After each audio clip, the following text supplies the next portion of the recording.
एक कुएं में बहुत से मेघ रहते थे। उनके राजा का नाम था गंगदत्त। गंगदत्त बहुत झगड़ालू स्वभाव का था। आसपास दो तीन और भी कुएं थे, उनमें भी मेघ रहते थे।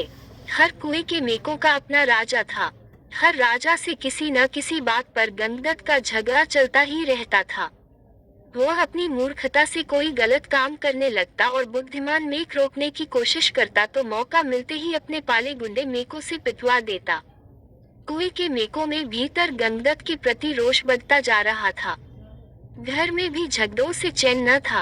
अपनी हर मुसीबत के लिए दोष देता। एक दिन गंगदत्त डौसी मेघ राजा से खूब झगड़ा। खूब तू मैं हुई। गंगदत्त ने अपने कुएं आकर बताया कि डौसी राजा ने उसका अपमान किया है।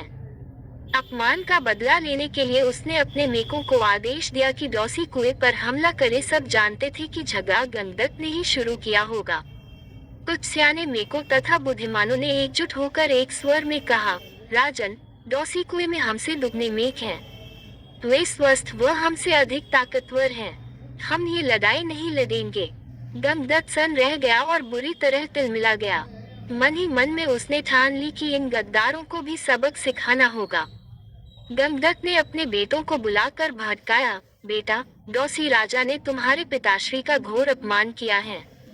जाओ, डौसी राजा के बेटों की ऐसी पिटाई करो कि वे पानी मांगने लग जाएं। गंगदत्त के बेटे एक दूसरे का मुंह देखने लगे। आखिर बड़े बेटे ने कहा, पिताश्री, आपने कभी हमें टर्राने की इजाजत नहीं दी। टर्राने से ही मेको में बल आता है, हौसला आता है और जोश आता है। आप ही बताएं कि बिना हौसले और जोश के हम किसी की क्या पिटाई कर पाएंगे। अब गंगदत्त सबसे चिढ़ गया। एक दिन वह कुत्ता और बदबदता कुएं से बाहर निकल इधर उधर घूमने लगा। उसे एक भयंकर नाग पास ही बने अपने बिल में घुसता नजर आया। उसकी आंखें चमकी। जब अपने दुश्मन बन गए हो तो दुश्मन को अपना बनाना चाहिए। ये सोच वह बिल के पास जाकर बोला, नागदेव, मेरा प्रणाम। नागदेव फुफकारा, अरे मेघ, मैं तुम्हारा बैरी हूँ। तुम्हें खा जाता हूँ और तू मेरे बिल के आगे आकर मुझे आवाज दे रहा है। गंगदत्त टर्राया, हे नाग, कभी कभी शत्रुओं से ज्यादा अपने दुख देने लगते हैं। मेरा अपनी जाति वालों और सगों ने इतना घोर अपमान किया है कि उन्हें सबक सिखाने के लिए मुझे तुम जैसे शत्रु के पास सहायता मांगने आना पड़ा है।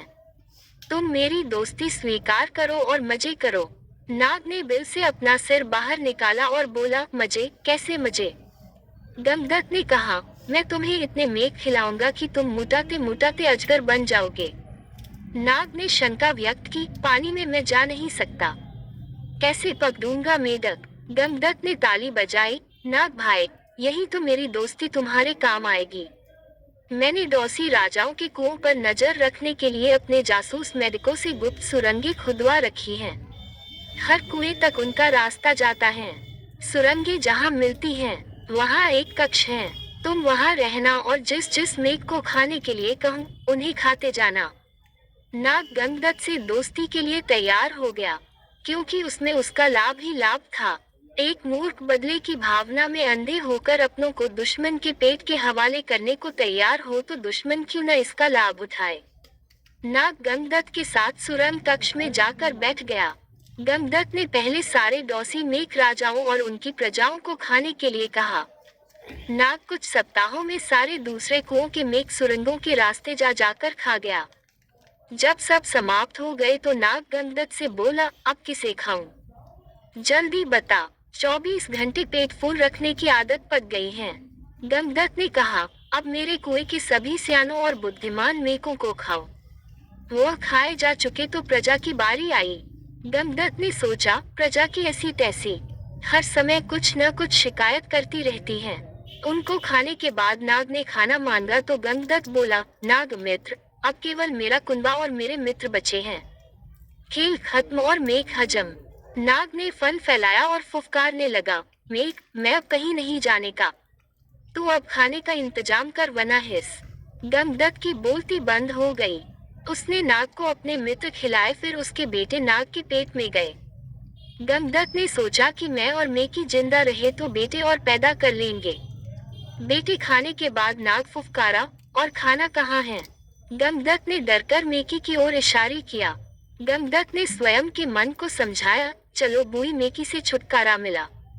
नई जवान मेकी से विवाह कर नया संसार बसाऊंगा। मेकी को खाने के बाद नाग ने मुंह फाड़ा खाना। गमदत्त ने हाथ जोड़े, ब तो केवल मैं बचा हूँ, तुम्हारा दोस्त गमदत्त, अब लौट जाओ। नाग बोला, तू कौन सा मेरा मामा लगता है, और उसे हड़प गया।